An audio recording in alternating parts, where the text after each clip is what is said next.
Саламатсыңарбы менин сүйүктүү окуучуларым. Маанайыңар жакшыбы? Бүгүнкү сабакка даярсыңарбы? Азаматсыңар.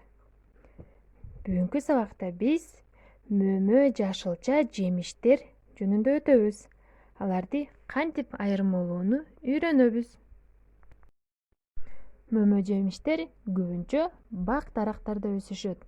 Алар таттуу жана кычкыл, чоң жана кичине болушат.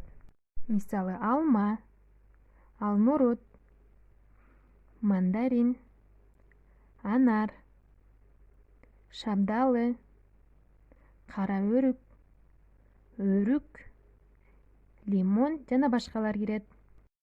Жашылчалар талаада, огороддо өсүшөт. Кээ бири топурактын үстүндө өсөт.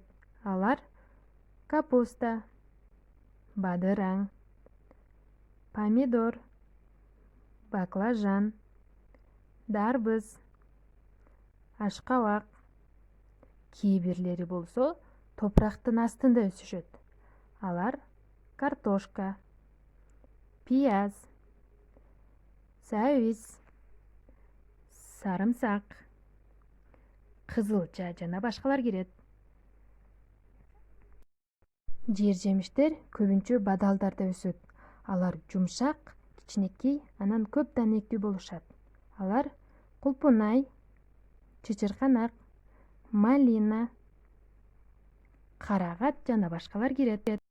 Жашылча жемиштерде көптөгөн витаминдер болот. Аларды жээрдин алдында таза жуушту унутпагыла. Бүгүнкү сабак жактыбы? Саламатта калгыла балдар.